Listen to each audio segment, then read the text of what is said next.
Alors dans cette vidéo, mon but va être de récupérer des images qu'il y a sur une Web API pour pouvoir les afficher sur une page web en HTML. Donc la Web API, ça va être JSON placeholder. Et le but, ça va être de faire ça, donc récupérer plusieurs données comme l'ID de l'album, l'ID, donc l'URL de la petite image, le titre de la photo. Ça va être aussi de récupérer l'URL de la grande image. Et le but va être d'afficher donc la petite image que l'on peut voir ici et la grande image lorsque l'on clique dessus. Donc là, ces deux images-là, donc celle-ci et l'autre, sont sur une Web API. Donc l'exercice est intéressant dans le sens où il faut aller sur la Web API, prendre les informations, et après les afficher sur la page web. Alors quand c'est du texte, c'est pas trop dur. Par contre, quand c'est les images, quand on sait, c'est pas trop dur. Donc il y a plusieurs moyens de faire ça. Donc moi, je vais utiliser la méthode qui est insert adjacent HTML. Et on va voir pourquoi j'utilise cette méthode-là plus tard dans la vidéo.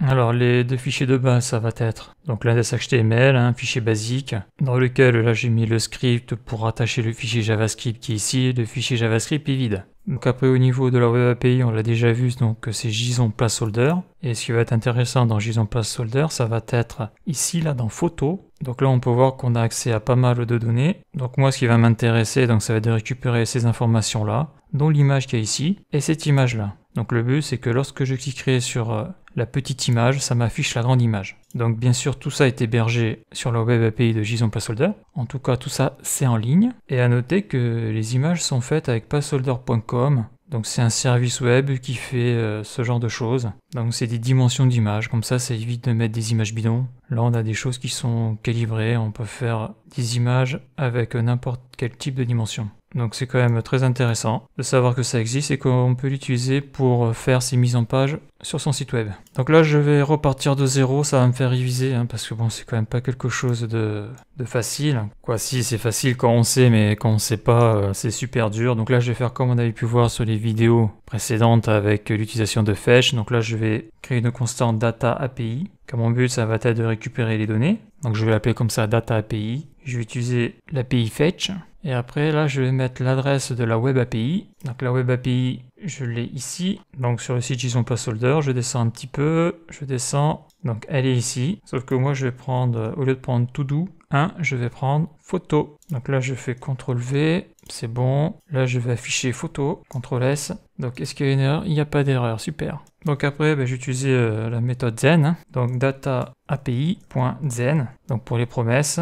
Donc là, je vais directement utiliser donc le async, fonction fléchée, fonction de callback. Voilà. Dedans, je vais mettre la réponse et je vais même mettre response data. OK. Et donc là, si je fais un console log de response data, CTRL S, qu'est-ce que ça me fait? Donc j'ai ça comme résultat, voyons. Donc le statut est 200, donc c'est bien passé. Donc là maintenant il ne me reste plus qu'à afficher le body. En tout cas, il me reste à afficher les informations pour qu'elles soient lisibles. Donc ça c'est bon. Donc après là, je vais créer une constante que je vais appeler réponse, que je vais appeler response en anglais. Donc là ça va être le await, response data. Et je vais utiliser la méthode JSON pour avoir du contenu. Donc qu'est-ce que ça fait ça? Ça va m'afficher le body. Console.log, response, CTRL S. Donc là on voit que j'ai un array de 5000 éléments. Donc on voit qu'ils ont fait des tableaux des 0,99, 100, 199, etc.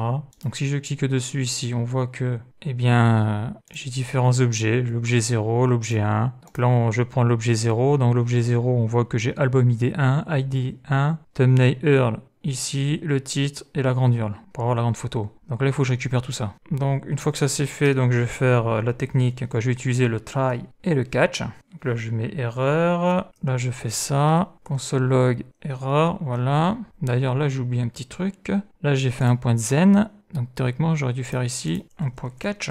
Donc la fonction de callback. Quoique là, c'est pas obligé de mettre des accolades. Donc là, je vais mettre ER, console log, ER. Est-ce que ça marche ça? Ouais, non, parce que là, j'ai fait un point zen. J'enchaîne par un point catch, donc il faut que je vire le point virgule. Si je fais un CTRL S, ça marche. Ok. Donc celui-là, je suis pas sûr qu'il soit indispensable. Donc voilà. Donc tout mon code, quasiment, je vais le mettre dans le try. Donc ça, on l'a vu dans des vidéos précédentes. Donc ok, donc là le but ça va être donc objet 0, capture, data, API avec les deux photos. Voilà. Donc là, vu que je veux que le array 0 là, pas l'objet 0, ça, tout ça je vais le virer là. Que j'ai envie de voir les keys et les values. Donc là si je fais response, ici je fais 0, mais là j'affiche l'objet qui m'intéresse. Donc lui là je vais le virer là. Donc ça là je vais l'enlever, ça me sert à rien là. Le console log qui est ici, je vais le désactiver, ça va me faire un peu de place. Voilà, donc là voilà c'est ça que je veux moi. Donc là j'ai affiché que l'objet 0. Quand je dis j'ai affiché l'objet 0, c'est l'index du tableau 0 ici là. Dans l'index du tableau 0, il y a l'objet avec album ID 1, etc.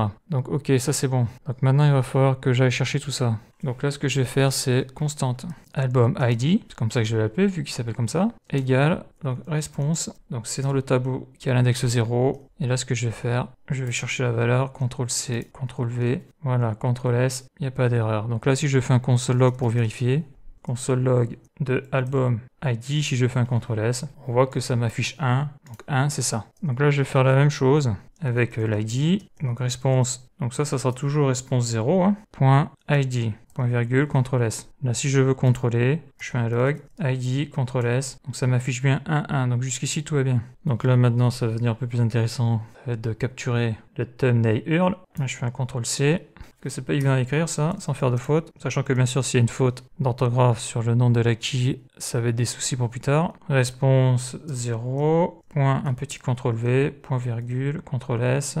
Là je vais faire un console log, je vais tous les faire, comme ça au moins il n'y a pas d'embrouille. CTRL-S, donc là ça m'a affiché l'URL de l'image. Donc là il me reste le title et l'autre URL. Const title, donc response 0, point, title. Voilà, après là un petit console log de title, CTRL-S, donc là ça m'a affiché le titre, super. Donc maintenant il me reste plus que la dernière URL, donc const URL égale response 0.URL. Voilà, donc là j'ai l'URL, super, maintenant j'ai tout là. Je vais l'afficher quand même, log URL. Donc là après je vais pouvoir m'occuper un peu de la partie HTML. Donc là j'ai récupéré toutes les données sur la web API. Maintenant il va falloir que je fasse l'affichage de ces données là sur la page web. Donc là au niveau de la page web je vais faire aucune mise en page, ça ne m'intéresse pas là. Là je fais que du JavaScript. Donc je vais faire un truc comme j'ai montré au début de la vidéo, un truc vraiment ultra basique. Donc là ce que je vais faire c'est, je vais commencer par album ID, 2 points, et dedans je vais mettre une span ID égale clac clac. Voilà, donc là je vais faire CTRL-C, je vais faire des copier-coller, donc j'en ai 1, 2, 3, 4, 5, 6. Ok, là j'ai fait les 6, donc là maintenant je vais faire ID. D'ailleurs lui il me plaît pas là, donc là ce que je vais faire c'est album ID. Je reprends les noms des keys, comme ça c'est plus facile pour moi en faisant des copier-coller. Voilà, là c'est beaucoup mieux.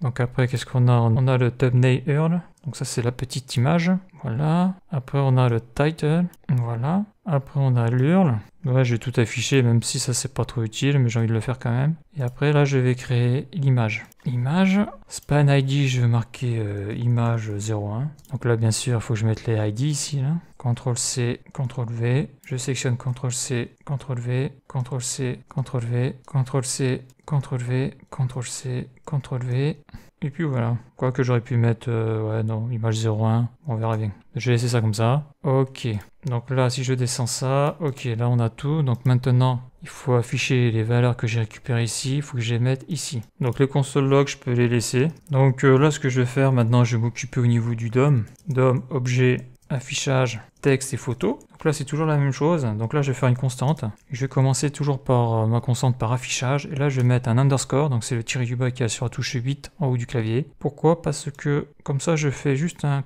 copier-coller. Parce que sans le underscore, ça fait ça, ça devient lisible et souvent on fait comme ça. Mais le problème c'est que ça me force à modifier le nom de cette variable là, quoi qu'il y a ici. Donc j'ai pas envie justement pour gagner du temps avec les copier-coller. Donc là après je fais document.query selector, j'ouvre les parenthèses, j'ouvre les guillemets, le hashtag, le dièse, et là je vais sélectionner, ben justement là, vu que j'avais sélectionné celui-là, CTRL-C, là je fais CTRL-V. Donc ce qui fait qu'en le prenant ici une fois, album ID, ici là, je fais CTRL-V, CTRL-V, et c'est le même partout, donc ça fait gagner un peu de temps. Donc là, j'ai sélectionné ma variable. Bien sûr, si je veux l'afficher, il va falloir que je fasse affichage, underscore album ID. Là, je vais utiliser donc le linéaire HTML, parce que c'est pas une photo. Hein. Pour la photo, je vais utiliser l'autre technique.